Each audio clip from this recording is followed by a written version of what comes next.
Are you struggling for consistency in your sim racing? Does your iRating look like a roller coaster? If so, we have good news for you. The way to get more consistent is to first understand what you're doing differently than the professionals. And VRS is the answer. With our competitive subscription, you will have the telemetry, setups, tutorials, and everything else you need to fully analyze your driving. Our data packs and the ability to compare your driving with the best in the world will show you exactly where to adjust your inputs, change your driving line, and shave seconds off of your lap times. And our powerful and precise Direct Force Pro wheelbase and precision pedals are being used by some of the world's best drivers. All these champions agree that VRS hardware is not just the best on the market, it's also priced well below the competition. So if you're looking to upgrade to direct drive and the best pedals in sim racing, VRS is your answer. If you want to get better, get faster, and make it happen sooner rather than later, you owe it to yourself to find out why so many people are switching to VRS. You'll be so glad that you did. Visit www.virtualracingschool.com and learn why the best use VRS.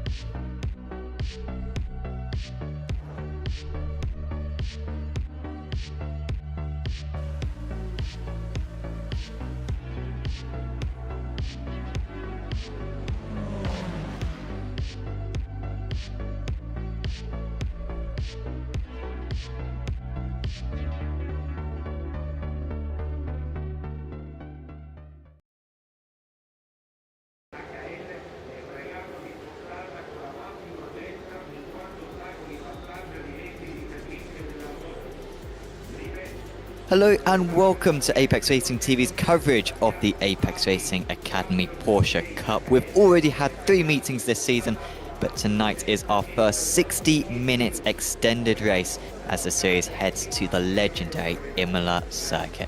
My name is Sam Fitzpatrick, alongside me is Aaron Smith, Joshua Wilkie, bringing you this stream on our YouTube channel. And Aaron, it is a big change. We've had some fantastic racing in the heat format, particularly Road America was absolutely chaotic last time out, but tonight is going to require much different skills. It's not all about pace, it's not all about racecraft necessarily, but also a bit of strategy the drivers are going to have to contend with. Yeah, it's just a bit of a race that kind of throws everything into the mix, and we've mentioned it a few times this season already that this kind of a race, these drivers in these Porsche Cups have never really done.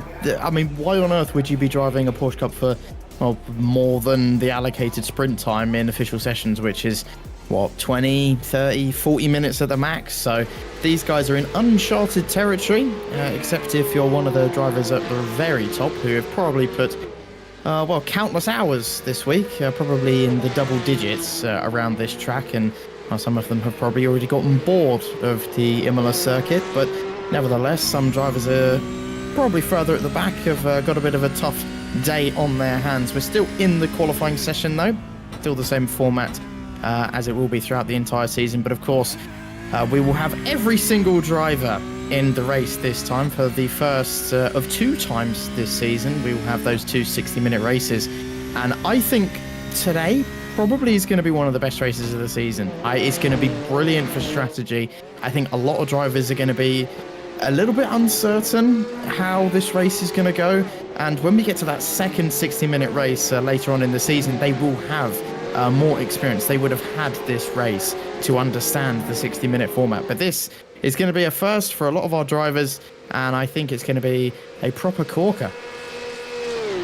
And at the moment, at the top of the qualifying standings is Miroslav Svoboda, who's been very strong in the Prime Championship already this season. He is currently the championship leader, so no surprise he is up there. Hayden Bramley, top of the Pro drivers. However, the tyres do get quicker as the session goes on. The drivers may well fuel up to do the entirety of their 10-minute stint in qualifying on a single set of tyres. Of course, it's just the pros out on circuit now. No one else can improve. There is a small risk of rain tonight. That's the first time we've had it this season. You could maybe have guessed by the fog which surrounds this circuit, and it's a very small chance. If you were going for a long walk, you would maybe risk not bringing a raincoat with you. We're talking 5% chance, and it would be right at the end of the race. I think even if the rain did hit, I don't think it would be strong enough in order to really affect the grip of the cars. You need 2 or 3 laps of rain in order for the drivers to really feel anything. So shouldn't be too much of a thing, but yeah, we'll see what happens. It is possible in iRacing for the forecast to change. I would wonder if many drivers have even bothered practicing any wet weather at all, just throughout this season, to be honest. Oh, that's a bit of a twitchy moment for Igor Kos, and that's straight in the barrier, straight into the wall, and probably bringing a bit of a tough end to his qualifying session. We can take a look at what happened. Probably tried to take this corner a little bit too optimistically, and well, the back end just wasn't having any of it. And I think that corner is just about flat, but just seems a bit of a twitchy setup there from Igor Kos, who's had a bit of a tough start to the season. And I think this happened in the last few seasons. Igor is a very, very quick driver, but just for some reason just has the worst luck. I mean, some people say you create your own luck at the end of the day, but he does get himself involved in some accidents sometimes. Yeah, Igor, the champion of the Pro-Ams a couple of seasons ago, and now in the Pro category. And of course, that is a big step up, but he is a very talented driver. 6.3k iRacing is Igor, so it is one of our highest iRated drivers. Our highest iRated driver in the field is Dalton Salvador on exactly 9,000 iRating, and he is currently on pole position. I say he's the highest iRated. It's actually Augustin Bernier who's on 9.8k iRating, but he is down in 21st position at the moment. Expect him to improve, but Salvador, we have seen this season, can sometimes have an edge over everyone else in qualifying. He's not the championship leader because he had an awful round 1 of the season, did Salvador. He also got beat out by Pascal Costa last time out as well. Currently sits 2nd place in the championship behind Philip Hammer, but in terms of pace, he has been the man to beat so far. Yeah, definitely. I think every single time you watch this man, you kind of expect him to be fighting for the podium every single day.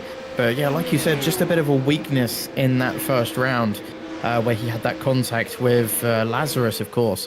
And he's just been trying to gain those few points back every single round. And, well, at the moment, he's doing an okay job, but has just gotten pipped to provisional pole by Philip Hammer, who's just about snuck ahead by 200ths of a second. Despotakis as well looks fairly quick round here, sitting in 3rd at the moment. Saboda still in 5th as a pro, and we know he's been really, really good in qualifying over the last few rounds. He's pretty much, I think, gotten pole every single time, or at least on most occasions we've been here. Lane down in 12th, down in 9th, sorry, and then Andrews in 11th. So a bit of a spread for the Pro-Ams, and then you have to go all the way back to 25th place at the moment for Griefson on pole position in the amateurs, as they're all kind of bundle up right at the back of the field. And of course, the amateurs don't have to worry about trying to get into any sort of final today. I think the AMs just have got to take it easy. I honestly, if I was an AM in this race, I wouldn't really get stuck into too many fights. I'd just save fuel and make the best of other people's mistakes and accidents, because it's Imola, it's bound to happen at some point. Yeah, and lap 1 in particular is going to be a very risky situation for all the drivers to gain through that cleanly. Even if you're at the back of the field at the start of lap 1, you may well gain 5-10 positions just by keeping your nose clean. Miles Hemming we're watching going through Acre Monreale, super tricky section. So much time to be had if you've got the confidence. And of course the drivers do have a few more laps than they're used to in the official series, so they can push it a bit more through there. Then into Variante Autogol, be a little bit careful of the slowdown on the off track on the inside of the first apex. Seems like Hemming got through there nice and cleanly. Ben Pedersen moving up into 8th position there, the former amateur champion in this series. Corby Warren is starting his next lap as well, currently just sitting outside the top 11 places, with Philip Hammer still at the top, but all the pros are out on circuit looking to improve. Imola's a track infamous across sim racing and in real life as well, obviously for the tragedy and triumph it's had over the course of its long history, over the past 70 years or more that this track has been in service in motorsport. It's just such a difficult track end off to really nail a lap round here. You have to be constantly on it. It seems like a fairly simple track on paper, but anyone that's driven this track knows it's super unforgiving, and especially in these Porsche Cup cars, which is unforgiving on their own, let alone when you combine it with a track like Imola. It just does get that much harder as we head through Acqua Minerale, one of the most difficult corners on the entire track, no matter what car you're in, and especially in these twitchy and lively Porsche Cup cars. Hard on the brakes as we head into Variante Alta. Got to absolutely abuse those curves, which you can do in the Porsche Cup car. It's basically designed for corners like that. And then just 2 simple corners to go. You know, the brain starts to think, oh, I'm nearly there. Just 2 more corners, hard on the brakes. Downhill, remember, for Ravazza 1. Trying to hit the curb on the inside, then use all the track on the outside, darting towards the inside. And then it's just a long run. Picking up any slipstream that you can. Staying all the way to the right, basically up against the barrier to save those few thousandths of a second. And where is this lap going to put Colby Warren? It puts him in 5th place. I'd say that's a pretty good qualifying for Colby Warren. Very good qualifying for the man who currently sits 9th in the championship. And that will be one of his best qualifyings of the season. Hayden Bramley, a little bit disappointed with that one, I imagine, will Hayden be, because he's usually right up there when it comes to pace. Was a very exciting driver, rookie for the season. His head has made a few mistakes, certainly left a lot of points on the table, but sort of still getting used to this format. We've just got a few more seconds of qualifying to go. And Dalton Zaradil is out there on track, but I'm not seeing anyone who is actually going to be able to complete this last lap, and they've got to complete the lap before the 32 minutes are up, and so everyone is going to finish now. Checker flag is out, and we will transfer over to the race in just a moment, and it is Philip Hammer with, I believe, his first pole position of the season, the championship leader. But that is his first pole. We've had Lazarus take 1 pole, Zabzil take 2 poles, but Philip Hammer has just about pipped this one. We can now have a look at the grid then for this round 4 of the season, and it is a very big race this. It is more points on offer, 130 of them on offer for this event. Let's see who can win out. Hammer then on pole, then it is Dalton Zaradil alongside him. Tony Dispatakis representing Manatee Racing for the rest of the season. He's up there in 3rd. Then it's Joe Vega Godestad, Colby Warren, Miroslav Soboda, who's top of the Prams, Joseph Dimblow, Hayden Bramley, Diogo Faria, Ben Pedersen. Won't go through the whole grid because there's a lot of them for today, but Adam Greaveson, I will say, is the top of the amateur drivers, back in 26th place. Well, it'll be interesting to see a lot of drivers' approaches to this race.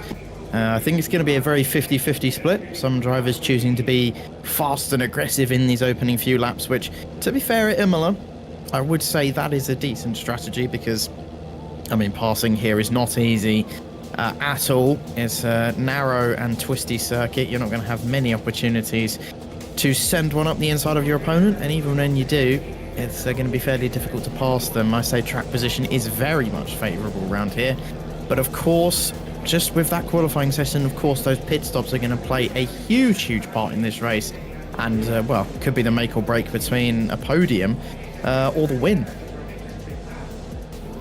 Yeah, we have seen it before in GT3 Trophy as well. Drivers wait behind each other, saving a lot of fuel. And yeah, in GT3 Trophy last year, we saw drivers lapping 4-5 seconds off the pace out in the lead. No one wanted to lead. And eventually they did get the hammer down, but we'll see if they do the same tactics here. It's a big grid looping round the curve start finish, and it will be a tricky start for everyone to get through. But the lights are about to come on, and we're going to find out if Philip Hammer can keep the lead in the championship. It's not a strong start for our pole sitter. Dalton Zavadil has immediately taken the lead, and Tony Despotakis has gone with him. It's a dreadful start for Philip Hammer, who's still on the inside, might try to take back second place, but if anything, he's going to be defending for third as they slalom through the first chicane for the first time in this race. Goddestad remains in fourth position. Bad start for Svoboda, but still remains top of the proms. There's a little bit of contact. We've got 3 wide as well, and onto the grass goes Carl Felvers. Will he be able to get that car stopped going into Villeneuve? I hope he does. There's been a separate incident as well with Diogo Faria having a spin at Villeneuve, and that could have been a lot worse for Felvers, who was 3 wide and got shoved off the cycle. Well, I was thinking to myself, oh, it's been awfully clean as we headed through those first few corners, and then as soon as we exited the Tamburello chicane, it all just went downhill from there. But apart from 2 incidents, it has genuinely been very, very clean from all of our drivers. We're watching this battle between Felvers and Andrews here as they go incredibly close to one another heading through Acqua Minerale. But yeah, no overtaking opportunity through there at all as everyone heads single file. As we jump to the front of the field, then yeah, you saw Savadil just absolutely launching off the line, and Philip Hammer doing the exact opposite. As I think we discussed this a few rounds ago, these drivers not used to doing standing starts at all, I imagine, as apart from the Formula cars in iRacing, you don't really do standing starts at all. It's just rolling most of the time, so I can imagine some drivers a little bit inexperienced when it comes to that as we head into the Ravazza 1 complex for the first time, as of many over the course of tonight, as Bernier getting stuck right in the midst of this battle between himself, Ruiz and Andrews, and this is for 16th place. And bear in mind, 16th is actually pretty damn good in a race like this, where we've got 47 drivers going 3 wide heading onto the main straight, now hard on the brakes as we come into Tamburello, as Bernier managed to get the best of Ruiz and Andrews in that complex, as Ruiz shoving Andrews off to the side, and I believe he apologised for that in the chat, as I've just heard, as Ben Pedersen now getting ahead of Svoboda for 7th place. But Svoboda, of course, still leading the Pro-Am, but is being hounded by the pros around him, as Hemming now trying to go around the outside, and Dimbolo lurking not too far behind. Yeah, Svoboda's gap to Lani is coming down and down, now only 2 places ahead. They started, I believe, 6 places between one another, but Svoboda loses now down into 9th position. We didn't mention in qualifying, Pascal Costa, I don't think he even set a lap. I don't know what was going on with him, whether he invalidated his laps. He did do a lap, but he started in 41st place, which is way, way down the order. He's already up 16 places, gone from 41st to 25th. As Pascal Costa is head of almost all of the amateur drivers. Leader of the amateur drivers is now Helder Sequeira, by the way, as Joe Vega Goddestad has had an issue, and I wonder if it's on the exit of Variante Alta, or maybe even down at Ravazza, but he is falling very quickly, and we're going to get a replay of what happened. Yep, as we head into Variante Alta, not a easy corner at all. It looks very, very simple, but as you can see there, just bouncing over that second curb, trying to get onto the power. The mechanical grip from those tyres just isn't there yet. The lateral grip that you're asking when you're smashing the throttle down coming out of that corner. He just got a little bit over-optimistic and is actually coming into the pit lane, interestingly enough. And maybe there's another driver in the pits as well. Maybe some drivers with a bit of a bad start to this race thinking, I'll get my pit stop out the way first. And I'm not sure if they can go to the end, actually, but we'll find out. No. They cannot. Interesting. Okay, looks like Ruben Iglesias had a drive-through, I believe. Either that or was rejoining the circuit. And maybe Goddestad might have had a drive-through as well. I'm not sure if he's come to a stop just yet. And yes, he has. So clearly, either some damage or something going on there for the Norwegian. But I mean, if you seem to think that they can't go to the end, he's in 3rd gear. That's not going to give him the torque that he needs to pull away. Maybe some technical issues. I think that might well be the case, and yeah, any chance of a decent result for Goddestad going out of the window. I think that was an issue for Corey Lazarus as well. He's down 15 places now, down to 28. That's a lot of curve for Despotakis, who is still in second place. We're going to get a replay of what happened to Wayne Basson earlier on. He has been through the pits, Basson, since maybe just turning back to the pits, because I didn't see him getting stationary. Four wide for a moment, and everyone ahead of them did so well, but right at the back there was a pinch point, and then there were a couple of other issues as well. That was sort of just outside the top 30 places or so. Basson actually got through that pretty cleanly, but he had issues later on. We ran on board with Jay Walsh, very, very cautious, and I think he had a good view of all the chaos in front of him. Yeah, and well, jumping into the back of Buson in front of him. And, well, that's the problem with being such a clustered and huge field in this race is, you know, the drivers right at the back are suffering because all of you have to go so incredibly slow. You're all checking up into that first corner. It's basically the M25, to be honest.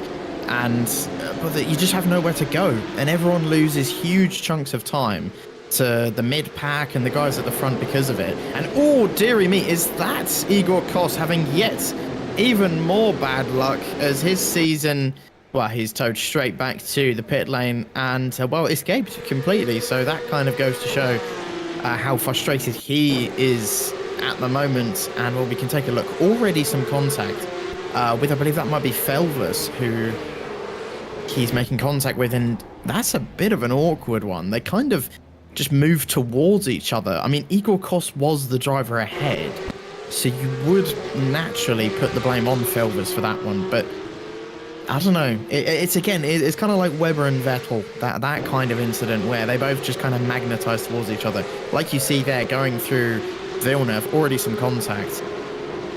I guess a second look at that, I'd say Felvers. Yeah. He kind of did move over to the right, and Igor didn't really change his line, so that's immediately my thought, and perhaps the stewards might agree, and by the sounds of it, Sam, you agree with me as well. Could be a penalty for the Brit. I think Kos was moving to the right as well, right? Like he wasn't even going straight, he was going to the right, so I think Felvers moved across. We'll get one more look at it. Let us know what you think, without getting too toxic, obviously, in chat. And thank you for everyone for tuning in. We always get very good viewing figures for these races, and once again, we have some good views as well. Nicky Besson saying that Wayne Besson had a drive-through, which is surprising. I guess that must have been a slowdown. They had 20 incidents to play with, so I doubt he would have worked his way through all of them. Who's that going a bit slowly? Is that Andrea Del Piccolo? Or maybe someone else? Maybe it was someone who was a lap down. Just letting those drivers. It was Matteo Hapacha, apologies, for Northamptonshire Racing. He was letting some of those drivers pass. So Zarador leading the pros then. We've still got Miroslav Svoboda, who sort of stopped the flow of cars coming past him. He saw a car very close behind him with Joseph Dimbolo. But he seems to be all right now in the lead of the Prams. And leader of the amateurs is Helder Sequeira, narrowly ahead of Adrian Michal. The pole sitter in the amateurs, Adam Reevesham, down into third position out of the amateurs. He has gained a couple of places, but Sequeira and Michal up 7 places each in the overall standings. Yes, and well, that's what I was talking about at the start of this race, that sometimes if you're just kind of towards the back, you just need to get going. And yeah, just saw that. Svoboda and I believe it was Bramley both losing time at the final 2 corners there. Perhaps a bit of contact as they were fighting for 7th place, I believe, as this is with Svoboda, who was trying the outside move on Bramley, and optimistic from the both of them as they both tried to outbrake one another, and well, both ended up in the grass at the end of it. So that's a bit of an awkward one between those two. No contact, I don't believe. They just were both being a little bit silly in the opening few laps of this race. And well, bear in mind, we've only got 50 minutes left to go. We're on lap 6 here at Imola, so plenty of action still to come. As it kind of feels like the top 3 at the moment are, well, I mean, you can see on your screens for yourself, they are just romping away from the rest of the field right now. In qualifying, they didn't look that much quicker. It was only about a 10th or 2. But I guess that does add up over time, and perhaps Warren, Pedersen, Hemming and Dimbolo have all been battling although Warren is kind of in no man's land right now. He's got a big gap in front of him and a big gap behind him. So he's going to be chilling in 4th place for now. We can look back at the new Pro-Am leader of Salvatore Lane, who inherited that lead just a lap ago, of course, as Svoboda now a few places back. And these drivers do seem to be going a little bit timid at the moment. I don't blame them, to be honest. It's a long-haul race. As we can see, Lane, this is through the very anti-outer chicane. And that's when Goddestad, I believe, went off of the road and, just narrowly avoided that. Yeah, managed to get past, and that's how he gained one of the 4 places that he's up. There is a bit of a queue for him behind his Dimlo, which is rare. Dimlo is one of the fastest drivers on the track, and he is doing well, up in 7th place right now, but does look a little bit slower. I must say, if Hayden Bramley needs to get himself like a webcam and Twitch channel, because he is very entertaining, Hayden Bramley. If I was going to ride on board with a driver for the whole race, it would be Hayden Bramley. He is always in the mix, and today looks like it's no different. Red America had an absolutely epic race, ended very negatively, but very entertaining one, and today it might well be the same, I think. Miles Hemming, by the way, I think may have just overtaken Ben Pedersen. Pedersen's had a couple of poor sectors. He was slow on the last lap and then had a bad first half of this lap as well. So Miles Hemming, the Dutch driver, is up into 5th position past the Australian. Yeah, Hemming gone a little bit under the radar so far in this race. He's up a cheeky 6 places from where he started, from 11th, and doing pretty well for himself so far. And has got some decent pace as well in this Porsche Cup car, and that was a little bit of a mistake from Ben Pedersen, and just about avoiding running into the back of him and into Villeneuve. That looked like a fairly easy move, and it all seems great now that he is in 5th place, but unfortunately for him, he's got no drivers in front of him. 4 seconds to Corby Warren in front of him, so he's got no slipstream to help him along or help him save fuel, whereas the car's behind in a little bit of a train. He's just absolutely carrying them all through the wind. And, Sam making a bold prediction, thinking that Bramley's going to go up the inside, and you were correct. He's going to go up the inside of Salvatore Lane and put the Italian in a bit of an awkward place, as he's now under pressure from Nicholas Nold as well. Bit of door banging from those two as well. Nold really wanting this 10th place. Oh, there's contact between those two, and Lane is sent straight into the gravel down there at the very anti-outer Villeneuve chicane. And that's yet another change in the Pro-Am lead. It's Svoboda who has inherited it from 10th place once again. But Lane, oh dear, that looked like a complete error on the hands of Nicholas Nold. Again, another incident that we need to take a look at. It was completely in a straight line. Nold banging doors there with the Italian. And, oh yeah, that's completely on Nold. In my humble opinion, Lane was pretty much directly on the white line on the outside of the track. I don't really know where Nicholas expected him to go there. No, that's absolutely was. Nold's fault. Could well be a post-race penalty coming his way, and it's cost Lane a lot of positions. Even if it didn't cost him a whole lot of time, it lost him a lot of positions. Nolda moves up into 9th place. He's got to try to ignore that. He may not feel like he was necessarily at fault, but if he is feeling a bit of guilt, he's got to put it out of his head now and focus on the cars ahead. Into the pits comes one of the drivers, but it is a back marker. It's not one of the leaders. We also have Svoboda then, barely ahead of Carl Felvers. Felvers might be going for the lead now in the Pro-Am category. Svoboda back into the lead with Lane's mistake, but Felvers might take the lead for the first time. He's another one who may well get a penalty later on. But for now, he is leader of the Pro-Ams. That's a fantastic move on Svoboda, who was very sportsing as well to not run his rival off the circuit. And it's Felvers who is up 6 places, and is the 3rd different leader of the Pro-Ams in this race so far. And why do I get the sneaking suspicion it won't be the last? I don't know. Something tells me this Pro-Am category is going to get very spicy over the next, 45 minutes that we've got? No, I can't math. Wait, no. Yes? Yeah, that's No, right. yes. 45 minutes. No, okay. I was overthinking it. Never mind. Yeah, 45 minutes left in this race. And honestly, those Pro-Am drivers, you've got Lani, who's probably going to make a bit of a comeback over the next few laps. You've got Andrews and Porter Ruiz, who look very, very racy. And of course, Saboda and Felvers, who are currently 1 and 2 in the Pro-Ams. They all look very, very quick today. And it could be any one of those 5 at the end of this who I think is going to win. I say that, and it'll probably be Bauman who will end up winning at the end of this. But knowing my curse, you never know. But some other drivers that have been struggling, at least in today's race. Costa, one of them, not really expected from him, as he's meant to be one of our quicker drivers, but has made some good progress. 25 places, in fact, in just 10 laps. So expect him to make his way into the top 10 very, very swiftly.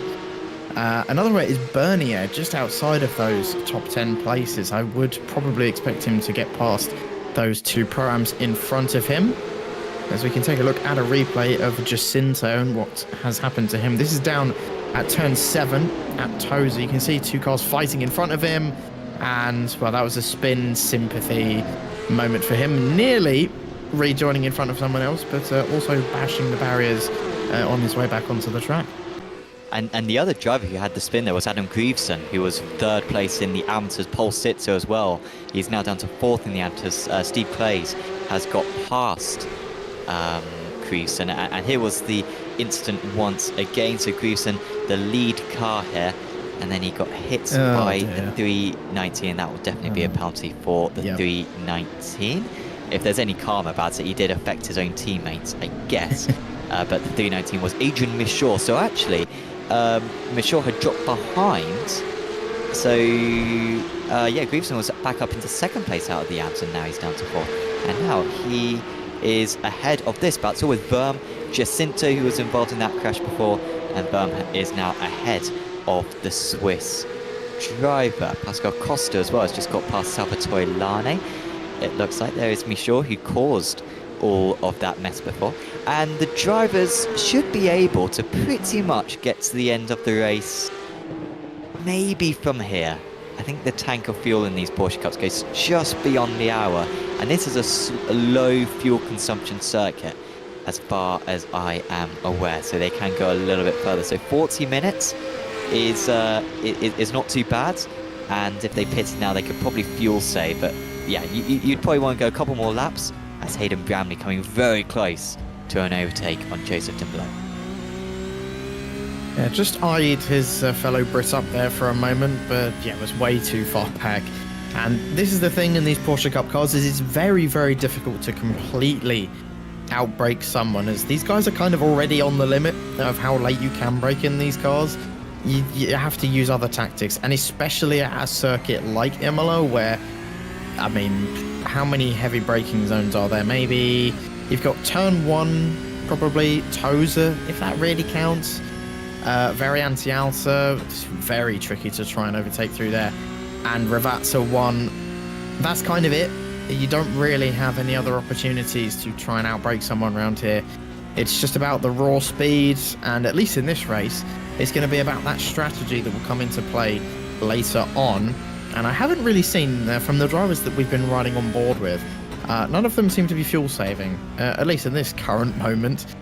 Maybe some drivers further up the field are fuel saving, but at least for Hayden Bramley, he has absolutely no intention of driving on the outside lane on the A1. He's completely going 100 miles an hour on the outside, like a BMW or something you see in this country. I saw a black BMW completely tinted out the other day, doing about 120 as he went past me, and I genuinely nearly had a heart attack. So I don't understand why people drive like that, but hey ho. Yeah, there are a lot of idiots, unfortunately, around.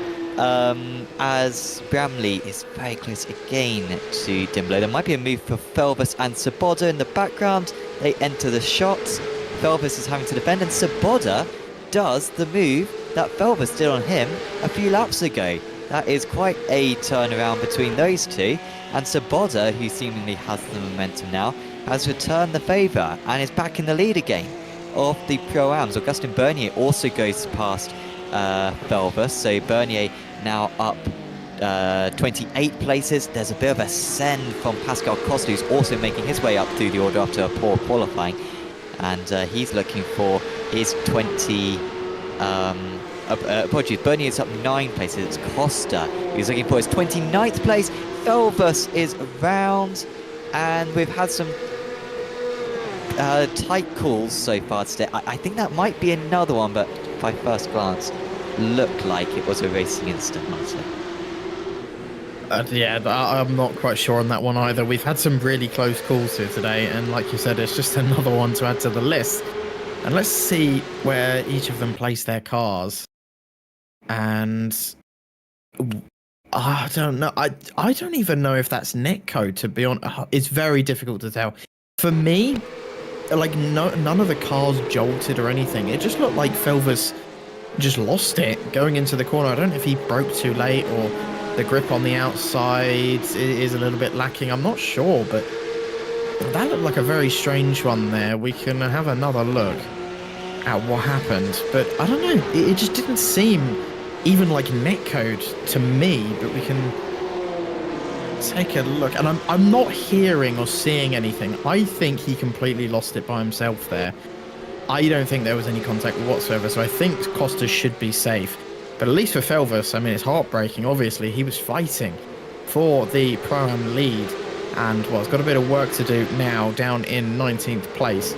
Not completely out of it. He's about 10 seconds off the lead, but, I mean, he's at least got a lot of work to do as Bramley and Dimbolo go wheels. A real bit of contact between those two. Argy-bargy, but it's allowed Nicholas Knoll to get a sniff at this, as Hayden Bramley just about edging ahead of Dimbolo, and Dimbolo going a bit easy on the brakes. Bramley now up into 7th place, and Nicholas Knoll and Dimbolo now going side by side into Acqua Minerale. This is not a smart idea, and Dimbolo agrees with me. He completely backs out of that one, and he goes from 7th to 9th in the space of 2 corners.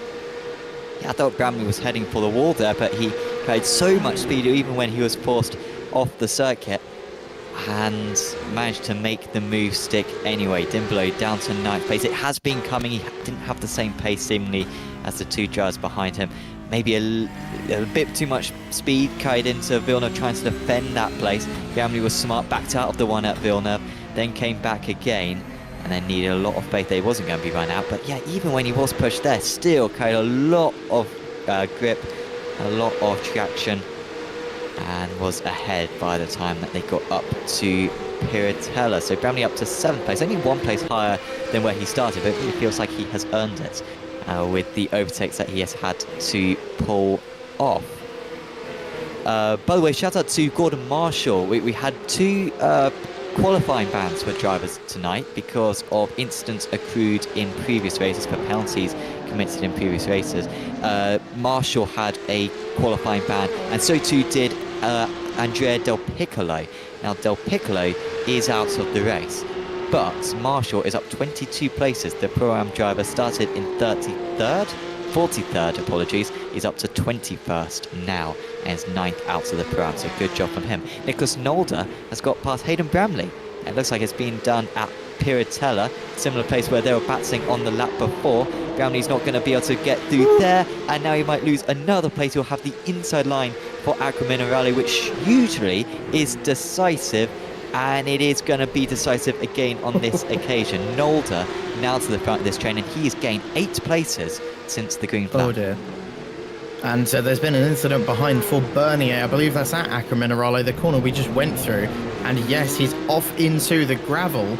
Not sure if he tried to go side by side with someone, and, well, inevitable contact probably, but we can take a look, or an look, through what on earth happened. Well, he got a poor exit coming out of Piratella and going side by side.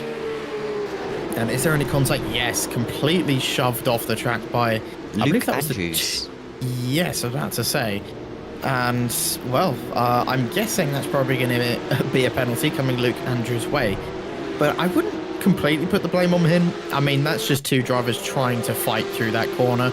As I mean, he got a terrible run, did Bernier, coming out of turn 9, and Andrew's trying to take it a bit easy, and then just a little love tap. I don't know. It's one of those things where he'll probably get a penalty, but I kind of feel bad for him. I think a penalty will be coming his way, I think. So Lazarus and Bernier, two very, very strong drivers, 7.5k and 9.8k. Battling for 18th and 19th now, but they've had their own issues. Bernier with a sluggish qualifying, and then also having that spin before, and Lazarus with a spin earlier on in the race as well. Further down in the field, there've been plenty of battles. It's been tricky to keep up to date with all of it. Here's Jamie Edwards. He's right on the tail of Tobias Stoll. This is for 32nd place in this race. Woods and Humberston, by the way, have also just come into the pits. We have had a few pit stops, but only for the drivers further down the order. It's pretty much just the AMs. Glenn Humberston actually has towed back to the pits. That's why he's gone to the front of the grid, I think. Or maybe, I don't know if that's a glitch maybe. But, yeah. He's winning. He's winning. Stop the count. No, he's not winning. He'll take 4th. I'd take 4th. I mean, in such a competitive field, yeah. So I think the glitch is that he pits like maybe on the start-finish line or something. Like I feel like there's probably like a glitchy pit stall or something, and iRacing gets confused because obviously if it tows, then it puts you to the next lap, so that makes sense. But I don't think he towed. I think he literally did just pit in like the one spot, which like he did. iRacing gets confused. Yes, he's gone all the way back down to 42nd place, and he's not winning, in fact. And something else that I have noticed, there's another driver coming through, is some people choosing to run either the UK Union flag or just run the English flag. I believe that is... I don't know. It's just something I've noticed, and it's a unique choice from some of our drivers. Whether you want to be called British or English, Brexit means Brexit and all that. But, yeah. We've got a spinner in the background as well. Didn't see who that was. Oh, Felbus. Yeah. So he'd already had issues. And it seems like he has not just had a car breakdown, but a mental breakdown, because he is not escaping back to the pits.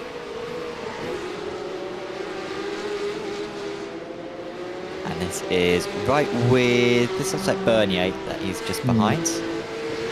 A lot of curve there. I think Belva's maybe driving angry at this point. Oh, he's kicking out. Or maybe it was a connection issue actually. I thought he was maybe just giving up. But it seems like maybe that was like a hardware thing, because he was coming in and out of the session, then he crashed. And bad news for him. Helder Secura, still leader of the amateur drivers, but I think has just been overtaken by Diogo Barria. I'm not sure if he even took the start. I think he may have started from the pits or something. He's down 12 place from his race start, but yeah, he was round at the second chicane, I think, so he's on his comeback. Nicholas Nolder, one of the first leaders to come into the pits. That is an interesting call, but hopefully he's figured out that there's a clean bit of track in front of him. It doesn't look like he's found it though. No, unfortunately not. He's kind of come out in exactly the wrong place, as he's got a couple cars in front of him. That's a little bit bum squeaky through there. I think that's a lapped car trying to let him through there, as it's getting awfully close between those two. Needs to be very, very careful, and eventually he does manage to get past. I'm not sure who that was. Frederick Thorson. Yeah, there you go. And just about managed to get through without incident. It was very close though. Probably put, I mean, Nold will probably need some new pads after that, to be honest. Considering he is fighting for some pretty decent positions in this race, and no doubt probably cost him at least a second or two trying to get past. And I don't actually know how long these guys can go into the race. If I was to guess, and I'm probably going to be completely wrong, maybe 40 minutes? You're basically bang on the money. I'm pretty sure it's very similar to GT3s, maybe a little bit further, and this is a low fuel consumption circuit. So yeah, I think 40 up to 43, I think. Nolde didn't actually stop in the box. He maybe went over the instant limit. So maybe that is actually a drive-through for Nolde rather than a pit stop. That's very bad news for him. It's more than bad news. It's concerning, considering we've only literally just now ticked over the halfway point. And if he already has accumulated that many incident points, well, oh dear, it could be a bit of a difficult time for Nicholas Nolde later on. But and he could always get another one as well. If he gets another 10 incidents, yeah, another drive-through. So he's got to be careful. I mean, incident points can be a bit concerning around here. There's a lot of places where you can pick them up. But that quickly? I don't think we've seen him making contact very often, getting those 4Xs. So I don't know. Maybe just a bit unlucky for him. And just overextending every single lap as... well, we're not even on... Well, we're on lap 18, so he's basically getting 1X or more every single lap, which is not what you want to be doing, of course. So Nicholas Knowles, poor chap, as he's still got another pit stop left to go. And he's fallen down with some of the other pro drivers that have had a bit of a difficult time. This is with Jamie Edwards getting, well, bodied by, I believe that's Vidal and Stoll, who've just gone past him as they try and make their own way in this race. Stoll leading this little train in 28th. And Vidal, the prime driver, probably looming behind in his rearview mirrors, trying to see where he can pick his moment to go for a move. As Jamie Edwards just falling behind a little bit. Back up at the top, by the way. I haven't really focused on these guys at all for like the last, 10, 15 minutes. Zavadil, unsurprisingly, is walking away up at the front, 1.2 seconds ahead of Despotakis, and Philip Hammer's dropped off even more.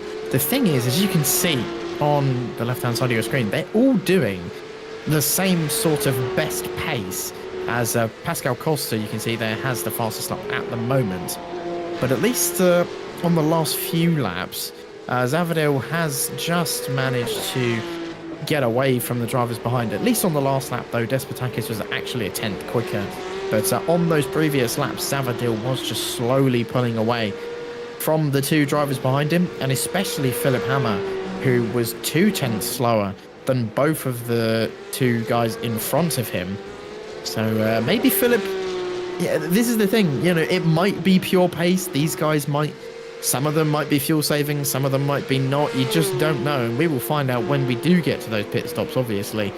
But for now, it's just a guessing game, how much these guys are fuel saving. As we jump back to the fight between Edwards, Stoll and Vidal. And Vidal actually did manage to get past in the end.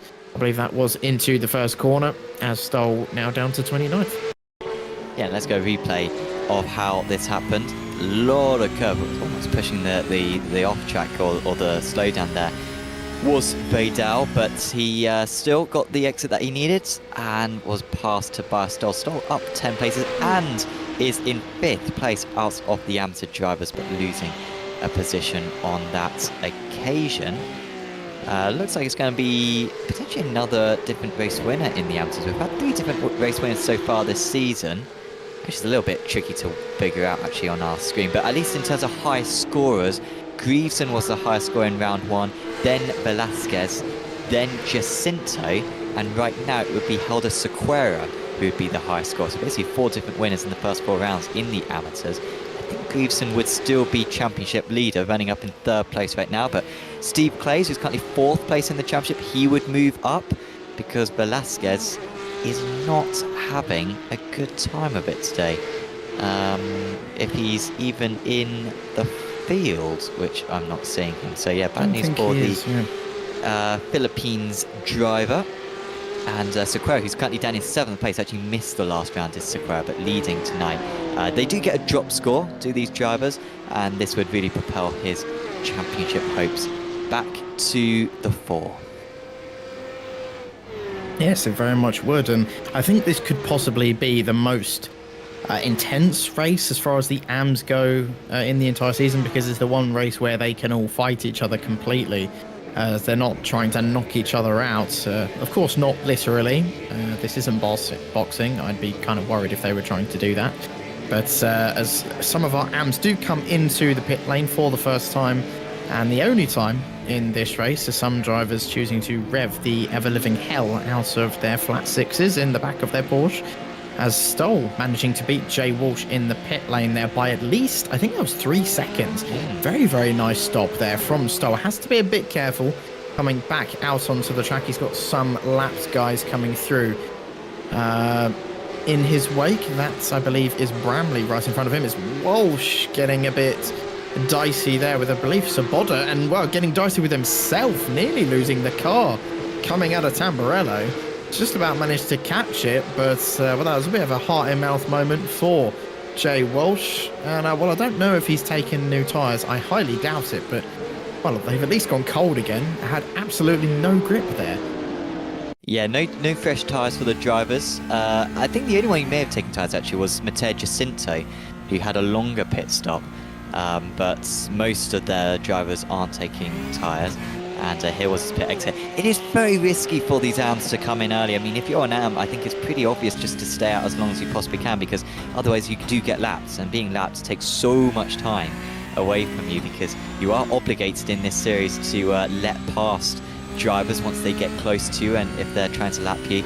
And no doubt that the drivers around him played a part in that huge slide, which he did well to recover from. So yeah, Walsh may lose a little bit of time to some of his rivals who have not pitted so far in the amateur category. But yeah, like I said, no drivers taking tyres. Well, maybe 2 tyres. They might be taking 2 tyres, but not all 4 tyres at least. And if you are going to take 2 tyres, it will most likely be the rear tyres, or I guess the right side tyres, because this is an anti-clockwise circuit. Now getting into the final couple of laps of this first stint, the drivers are going to be needing to pit probably in the next 3 laps, but still about 2/3 of the field yet to make their mandatory pit stop. We're just kind of waiting for that one lap where we get basically the entire field coming in, which probably will be around lap 25. I'm saying is Bernie is another driver coming in for his one and only pit stop, and the driver's up at the front. I have noticed, at least over the last few laps, that Zavadil has been losing tiny bits of time here and there. The gap when we jumped to them a few laps ago was about 1.2, 1.3 seconds. But as you can... He's gone back up there now. I was about to say, Despotakis had an absolutely horrible run through Acca Minerale there. Lost about 0.3 of a second, so never mind. Zavadil's completely got all of that back as I don't know what Despotakis did, maybe a bit deep into turn 11, but oh well, it's now gone back up to 1.4 seconds, so yeah, never mind. Yeah, well, although on the sector comparison, it doesn't look like he lost too much time. I mean, I think Hammer had a good... I swear Hammer just gained like 0.3 on him, but I don't know, maybe it was just our timing screen, maybe it also ebbs and flows. But yeah, I'm quite sure. The Auckland up to 21st ahead of Clay's, but Clay still second place out of the AMs. By the way, Apex Racing League have recently announced a new series. Anyone who likes to race the GTP and the LMP2 cars, there's a new series coming for you. Apex Racing League Prototypes, this season sponsored by Race Data AI, who are offering a £1,000 prize pool, 250 quid, being won by each of the division champions. That includes the amateur champions, 250 quid, which is pretty cool. And yeah, sign-ups are open. You can check out apexracingleague.com. Starts in a couple of weeks' time. It's on Monday evenings. And like I said, it's GTP and LMP2 cars. Already had plenty of sign-ups, so go sign up now at apexracingleague.com. Well, as you said, Sam, I was basically nearly right on the money, as some other drivers were getting just more and more every single lap. Bramley, now another driver coming into the pits. Not too surprising, considering when we were on board with him earlier, he had no intention of fuel saving whatsoever. And he did actually have a pretty good pit stop, a 45.5. That's one of the quicker pit stops we've seen so far.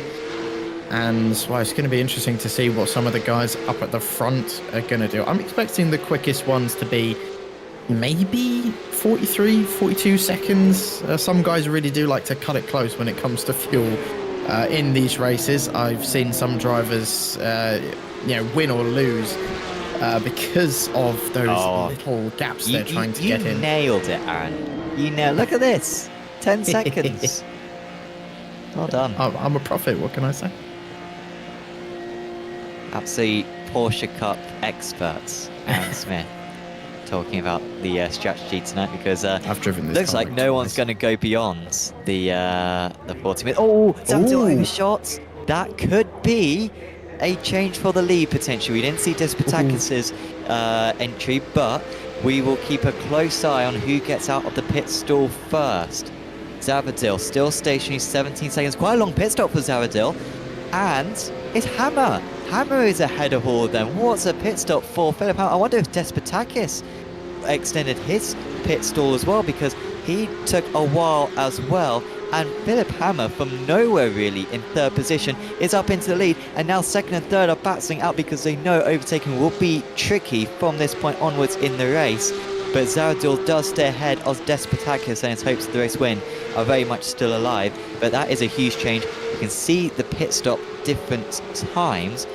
And yeah, I mean, it's an interesting one. In terms of the stationary time, at least, they're all very similar. But we know Zavadil did overshoot his pit stall, and I guess Despotakis maybe just didn't attack it enough. But I wonder if we could get a replay of Despotakis' pit stop just to make sure he didn't overrun as well.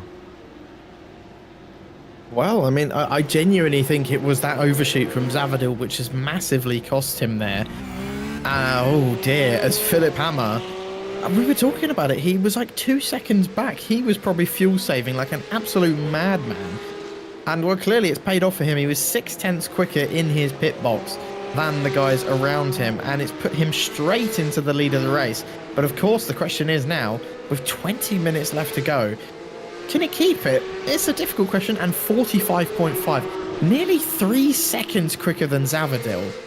And it's only just barely put him ahead, as Joseph Dimbolo, your final driver, left to come in, has come in now, and we'll see where he comes back out. But this has really tightened up the front three once again, and Philip Hammer has got some work to do. This should be very, very interesting as they come onto the main straight, all three of them in the slipstream of one another, and Dimbolo with a fairly lengthy pit stop. Actually, it's that was fairly, I don't know if that's just me seeing things, but that seemed like a fairly long pit stop to me for Joseph Dimbolo, as I believe he was fighting. All right. Yeah, 14.8 was actually pretty quick for Dimbolo. I was completely wrong then. Well, you got something right today, though. Like, you know, you can take that and run with it. You know, that's you've won that today. No one can take that away from you. But he casually has the fastest pit stop in the entire field. Yeah. We have got a replay of the pit lane entry. I did have a look back actually at Despotakis' pit lane. It wasn't too bad really. Hammer did gain a bit. I mean, it's difficult to judge because obviously the concertina effect, the distance does shorten, but I think even then, I think it does seem like Hammer really attacked that pit lane entry, sorry, and then maybe just attacked the pit stall as well. I mean, Despotakis didn't go over at all. You saw Zavadil went over, and of course the slightly shorter pit stop, about 1 second shorter for Hammer as well in the pit stall, was enough. And then they almost leave at the exact same spot point almost. Hammer must have been itching to get away, and it was enough for him to get the jump on the other two. Oh, we might have a change of lead though, back in live pictures, because Hammer and Zavadil are alongside at the moment. I think Hammer made a small mistake. Is he able to hold on to it? Look at Despotakis. Oh. He's going to make it 3 wide. It's 3 wide for the lead. 3 different teams as well. Zavadil, Despotakis, Hammer, all battling for the lead. They almost make contact. I think it's Despotakis who's going to have the advantage on the inside. Zavadil goes with him, and from third up into the lead goes the Greek driver in an absolutely manic overtake right there, and Zavadil still cannot retake the lead he lost in the pit stop. I mean, I'm just watching this race, and even I was clinching going into those first few corners. That was... I'm surprised, honestly, that all three of them came away with their cars completely intact. Hammer on the outside there. Poor dearie me, he was nearly a victim of that. That was extremely close. Let's see first what actually happened. It was Zavadil actually putting his nose up the inside there into Ravazza 1 that kind of started the whole thing.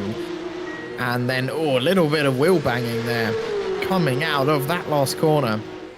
And then Despotakis just saw his opportunity and absolutely went for it. Respect. Honestly, that was a brilliant move from the Greek driver, and he should be damn proud. I don't think Zavadil was expecting that at all. Up the inside he goes. Hammer somehow kept his car in a straight line. He was literally, I think his outside tyres were on the grass there.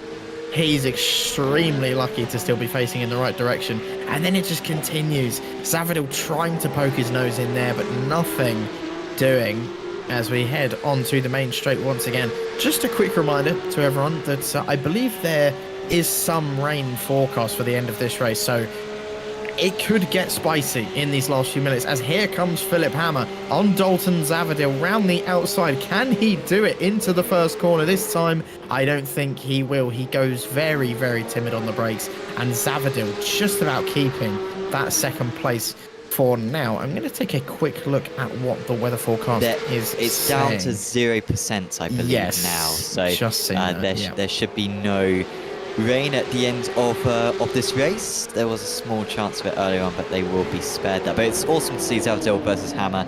Zavadil, the season 11 champion. Hammer, the season 10 champion. Despotakis, a rookie, of course, and currently having the better of the pair of them. No one's ever won multiple championships in Apex Racing Academy Porsche Cup, but with Zavadil and Hammer currently the top two in the championship, you would very much expect that to come to an end in this season 12 of this championship, a championship that's been going for about 5 years now. Zaboda is barely ahead of Luke Andrews, and Andrews is going to go past Zaboda. That almost looked like it was a slowdown for the Czech driver, and yeah, there goes the change. So Andrews now at 5th place overall, and I think he is our 4th different leader. We've had more changes than that, but our 4th unique driver to lead the Pro-Ams, the British driver. Well, I'm just interested at that battle up at the front, and also, like we've been seeing, this battle for the Pro-Ams as well really is heating up with only about 13 minutes left to go in this race, as kind of once everyone's got their pit stops done, for most of these drivers, it's just full send until the end, unless some guys do have some fuel saving to do. Depends on how risky they were being with those pit stops. But it doesn't seem like the front three are. They seem to be going full attack at the moment. So fair play, I'm all for it. They're 8 seconds ahead of Colby Warren, which, I mean, these guys have been just the top of the class today. They have been absolutely on it. And honestly, I think Pascal Costa could have been up there with them had he not had a poor qualifying. I mean, Costa started in 41st position, which is crazy. and I think, like, half an hour ago, I think he was 16 seconds behind, and now he's less than 14 seconds behind. Now, of course, the leaders have been battling, but I think Costa's had to make a couple of pit stops in that time as well. It's absolutely crazy. Looks like Nolder has picked up another drive-through. He's up to 30 incidents, I believe. We don't have a look at all because, of course, the drivers can't see the incidents, so we don't transmit that information, but we're sort of just guessing with all these drive-thrus for Nolder, and that's going to be another few incidents. I don't know if that would have been a 4x. I think he would have escaped that, probably just a 1x, but Nolder having a tough time of it, down to 25th now. 2 drive-thrus, each one losing him probably about 15 seconds. I think without it, he would probably be in around 15th place.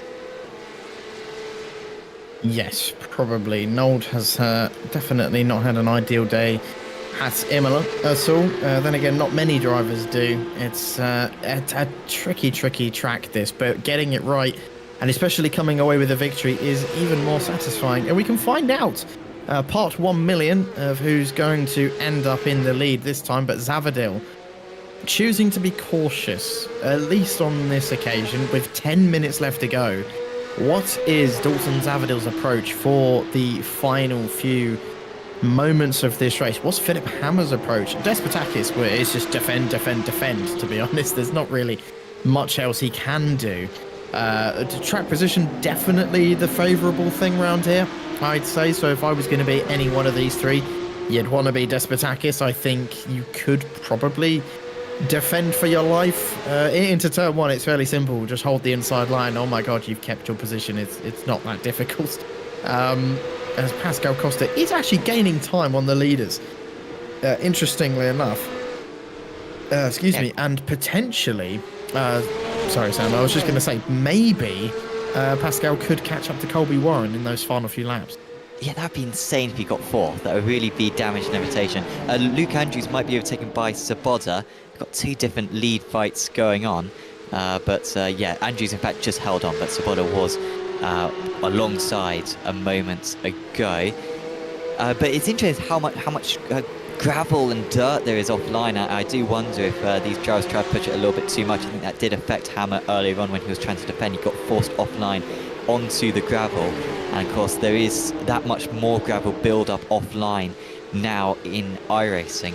And yeah, I think even on this lap through Villeneuve chicane, looked like Zavadil got a little bit on those marbles and lost him a tenth or two, so might make overtaking even more tricky, but also might make defending quite treacherous as well. If Despotakis has to go offline himself, he might find himself in trouble. But this is a thrilling end. Really didn't think that anything would surpass Road America in terms of excitement for this season, with the change for the lead, Costa passing Zavadil, and then that epic battle for the positions from 5th down to 12th. But this might just take the pick in terms of the best races this season out of the first four. We've still got 8.5 minutes to see what else unravels.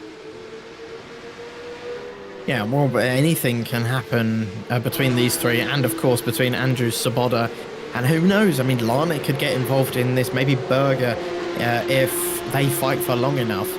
There's plenty of time left in this race for something to happen, and Saboda nearly made something happen, but just thought twice about it. And that's what I feel like we're going to get for these next 5 minutes, is most of these guys are just trying to scare each other and play some mind games. They're not actually trying to go for these moves yet.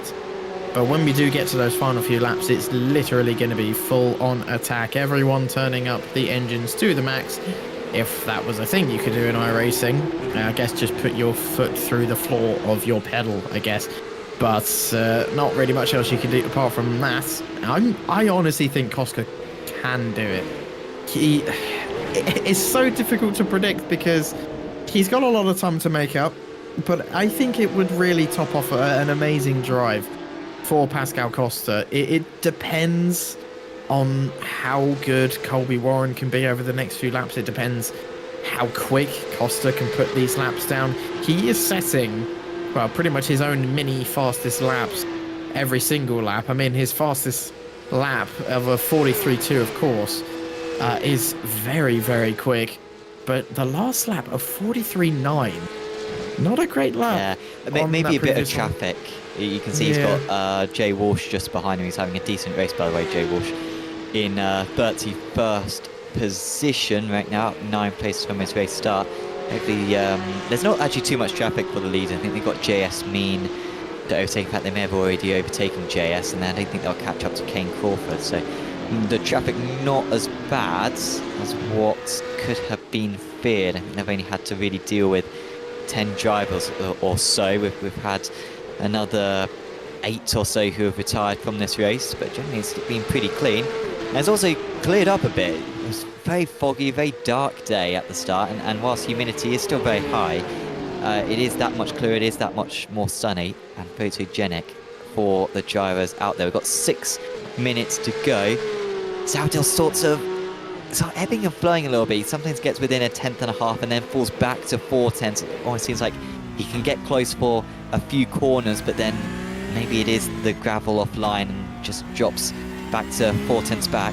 But he hasn't really had as good a chance as he had a few minutes ago, where he managed to get alongside heading into the Tamburello chicane. He's not going to be close enough to get alongside this time either, but Despotakis may have to cover the middle of the circuit anyway, just to ensure. And that, of course, will allow the American to get even closer. Despotakis, though, keeping his nerve, staying on the racing line and keeping up his speed.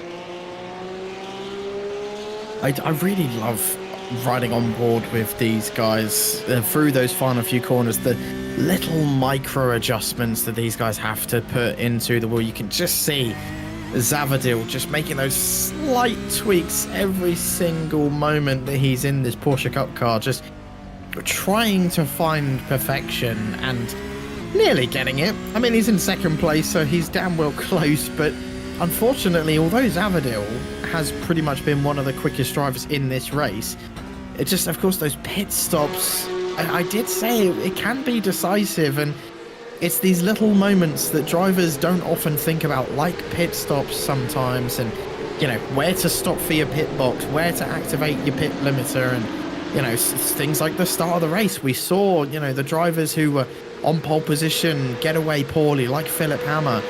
Sometimes it's these little things that drivers just should probably practice. It seems so silly and mundane, like practicing your pit entry, practicing where your pit box is, and practicing for starts and all that stuff. But, you know, instead of doing hours and hours and hours and hours and hours of endless track time and practice, you could just spend 30 minutes, 40 minutes just practicing the little things to make sure they don't go wrong and they don't cost you during the race.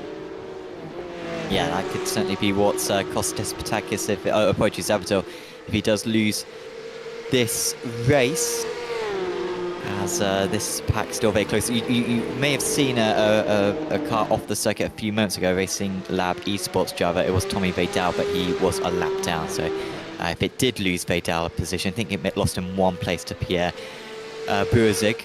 So that was about it for him, so don't get too concerned about that. 3.5 minutes to go, which means that we'll have the next lap and one more, so I think it's 2.5 laps to go. Zavadil trying to go for the dummy, but Despotakis has defended superbly, and once again it seems like Zavadil just cannot keep the pressure up for an entire lap. He always gets super close, but with Despotakis carrying so much speed, even when on the defence, Zavadil then just randomly loses a tenth or two. This one's getting bigger and bigger. Joseph Dimbolo, barely the leader in this train, has not really had the pace tonight, Joseph, but I think if he could get 8th place, that would be maximising the result. He lost 8 tenths to these drivers on the last lap.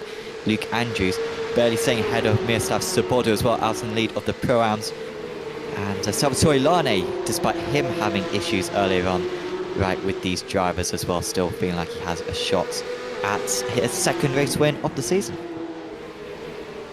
Yeah, even after the problems that most of these Pro-Ams have had this race, they are still very, very close to one another, which is exactly what we want to see. And especially when we're heading into the final few laps of the race, where I don't think any of us can predict how this Pro-Am or how this how it's going to finish. Like, even if you try to predict the order, it would be impossible. Hammer And Zavadil going side by side. I believe that's through into the first few corners. Hammer now trying to put on the pressure on Dalton Zavadil as they make contact, pushing Philip Hammer all the way wide onto the grass. I don't think Philip is going to be happy about that at all, as Zavadil has been quite aggressive in his defences so far this season, and that's just another bit of evidence as to that, as we look back to the Pro-Ams now once again between Andrews and Svoboda. Andrews just about staying ahead and being helped massively by Joseph Dimbolo here. The slipstream is very much keeping him alive. Dimbolo has underfueled. We saw he had the shortest pit stop, and I think he was lifting and coasting going into turn one. He seemed to lose a lot of time, so I wonder if Dimbolo will actually get to the end of the race. Here was the attempt from Hammer, and he was so close to the lead as well, but in the end just got a bit tucked up. And we'll see if Zavadil really can take any responsibility for this one. No, I think he's fine. I think the contact happened so early. Zavadil, it didn't even have time to understeer into Dimbolo, so I think he'll be all right with that. Yeah, I'm getting a second look at that. I do. I do tend to agree with you there. Just a bit unlucky there between those two. But the important thing from that is that Zavadil probably won't be close enough to attack Despotakis now. As we head on to the white flag lap, he's just not going to be close enough at all. He's half a second back. And, well, unless he can set some kind of lap record here at Imola, I don't think he's going to be able to send one on Despotakis. The only other opportunity I can think he will have is if he really does get the hammer down on this lap. Maybe into the final corner at Ravazza 1 and 2. That's the only other place I can think Zavadil can go for this one. But it just depends how many risks Dalton Zavadil is willing to take. And there he got a bit close, but just overextended on the exit a little bit too much. You can see how hard he's trying. As Andrews and Zaboda now battling further back, Dimbolo's slipstream hasn't quite worked out. As there's contact between Salvatore Lane and Berger, I believe, and Ruiz, yes, as Lane has lost out a few places. Lazarus now gains a few as Zaboda now takes the lead in the Pro-Ams. Andrews has unfortunately fallen down into second place, and well, like I said, the slipstream from Dimbolo not working out there, and we can take a look at what on earth happened. It was just an absolute cluster of cars here into turn 1. Yeah, Dimbolo at the front. So Porto Ruiz, it was Porto Ruiz's fault. He was at the back of that train, and he didn't anticipate the drivers ahead to brake so early. And it cost him. Dimbolo barely ahead. I think Dimbolo really is struggling on fuel, or maybe he's just struggling for pace. I don't know, but he really has been struggling in these last few laps. But Tony Despotakis is going to take a phenomenal win. He's been fantastic this season. He hasn't taken an A final victory, but in the first 60-minute race of the season, he is going to take it by an edge over Dalton Zavadil, an absolute classic between our top 3 drivers. Zavadil second place, Hammer third, who is going to be winner of the Pro-Ams. Zaboda looks like he might get Dimbolo. Dimbolo's really slow, and he cannot fend off at the end, so Zaboda is up into 8th place. Who else will get past Dimbolo? Does Dimbolo have the fuel to get to the line? Andrews is going to be closing him in right at the end. Dimbolo is spluttering. He didn't have enough fuel. He was fuel saving the last few laps. Porto Ruiz gets past, Berger gets past, Hemming I think will just get him on the line as well. No, he didn't. Dimbolo held on to 13th place. He'll be frustrated, but he did, he just didn't save enough fuel in the end, but had he saved a bit more fuel, he would have undoubtedly been overtaken by those drivers. Anyway, an absolutely brilliant race by our drivers. So close for the Pro lead, so close for the Pro-Am lead. It was Helder Sequeira who has won in the amateurs. That was not so close in the end. It was close earlier on. Nolder with a third drive-through. I think that's 40 incidents that he's accrued. A miserable day for him. And Despotakis gets the spoils, his first race win, and what a way to do it. Yeah, that was brilliant. And I can imagine Despotakis is feeling just amazing after that race. It was a brilliant race from all of our front 3 drivers there. Very, very entertaining throughout. And of course, that final lap action between all of the Pro-Ams was just, I don't even know, it was insane. And also shout out, of course, to Colby Warren with a brilliant, brilliant drive throughout this entire race. He just stayed absolutely perfect in 4th place and picks up his best result of the season. And Zaboda ends up winning in the Pro-Am category. Sequeira wins in the amateurs. That's going to be a big points haul for him. But Andrews missing out on that last lap. And of course, Porto Ruiz causing a big pileup. I think he had another incident on that last lap. I think Variante Alta, I'm not sure. But he'd lost another few places. I think he momentarily went up to 8th and then went all the way down to where he finished in 11th. There you go. Try to find him.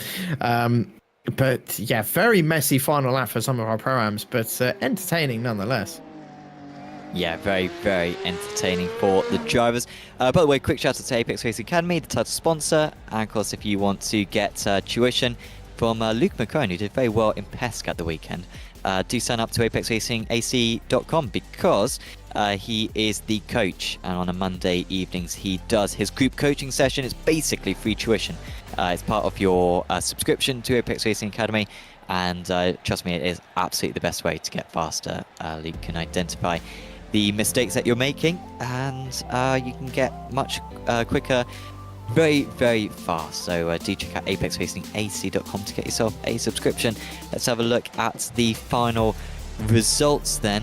Tony Tespadakis at the top, 1.5 tenths clear of Zavdil. Maybe Zavdil would have had another run at the end. Hamill feel frustrated. He was leading, remember, going into the last 15 minutes, but really through the race did look like the third fastest driver out there, and he was not able to hold on. One with a quiet fourth place, held on against Costa, who was within 10 seconds. Costa, in terms of, if you just look at the last 45 minutes of the race, by far the fastest was Costa, but he had an issue in qualifying. Svoboda was top of the Prams. He extends his championship lead, and it was Helder Sequeira who was top of the AMS, and he brings himself back into championship contention after falling a little bit far back due to missing the previous round of the championship. Let's have an interview with our drivers, because there are a lot of drivers who I want to have a chat with, and none of them have joined us, Aaron. This is unacceptable. I'd love to have a chat with one of our top three, or in either the Pro or the Pro-Ams, or Nicholas Nolder. I want to know what happened with Nicholas Nolder because of all his incidents. Any one of them would have been awesome to chat with, as well as anyone in the field, because it was a very entertaining race, but we're not having a chat with anyone at the moment. So I try to gather myself and think what the next track on the schedule is. We're heading back to the United States, Aaron. It is Sebring, the next round of the championship. How do you feel about that one? It's probably gonna be kind of back to normal, to be honest. It's one of those tracks in iRacing where it's going to be very, very close pace-wise, because people have done thousands and thousands and thousands of laps at Sebring. I don't know how popular it is in Porsche Cup cars, though. Don't know how many times I've seen that combination. I think it should still be a very, very good race, as it always is in these Porsche Cup cars, but Sebring, in my personal experience, it's okay. I think it's a tad bit overrated, in my opinion. That doesn't mean I don't like the track at all. It just means I just think it's okay. I don't think it's up there, in my opinion. It's all right. You know, I don't complain if I'm driving at it. It's just all right. I mean, I'm sort of in the same vein as you. I'm not very good around Sebring. I don't think I'm not massively into sports cars, and so I don't see a whole lot of racing around there. And I think maybe it's those lack of references, which mean I'm not particularly good on that circuit. But I totally understand why people do have an admiration for it. Got some of the best trackside scenery of any circuit, with the basic festival that goes on the inside of the circuit, and the converted airstrips which form the circuit. So yeah, it should be a good one. And of course, we'll be going back to our heat racing format as well. So yeah, of course, once again, thanks to Apex Racing Academy, and do check out the Apex Racing League Prototype Championship this season, sponsored by Race Data AI. Sign-ups are open on apexracingleague.com. There's a link to our Discord as well. If you're interested in any of our other leagues, just join our Discord and you can see the latest news when it comes to that stuff, as well as our social medias, of course, on Instagram, X and Facebook. You can also follow Apex Racing Academy as well on all those platforms, as well as see any of the content that we produce, and I guess Apex Racing TV as well. You can follow all of those accounts with social media stuff being posted for all of them. But still, none of our judges are going to have a chat with us, so I think we will say goodbye for now. Please do make sure to tune in next week. The last couple of rounds of this series have been absolutely fantastic, and I'm sure next week at Sebring will be no different. But from myself, Sam, from Aaron, and from Joshua as well, we are going to say goodbye, and we will see you back next time for round 5 of the season. See you then.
Are you struggling for consistency in your sim racing? Does your iRating look like a roller coaster? If so, we have good news for you. The way to get more consistent is to first understand what you're doing differently than the professionals. And VRS is the answer. With our competitive subscription, you will have the telemetry, setups, tutorials, and everything else you need to fully analyze your driving. Our data packs and the ability to compare your driving with the best in the world will show you exactly where to adjust your inputs, change your driving line, and shave seconds off of your lap times. And our powerful and precise Direct Force Pro wheelbase and precision pedals are being used by some of the world's best drivers. All these champions agree that VRS hardware is not just the best on the market, it's also priced well below the competition. So if you're looking to upgrade to direct drive and the best pedals in sim racing, VRS is your answer. If you want to get better, get faster, and make it happen sooner rather than later, you owe it to yourself to find out why so many people are switching to VRS. You'll be so glad that you did. Visit www.virtualracingschool.com and learn why the best use VRS.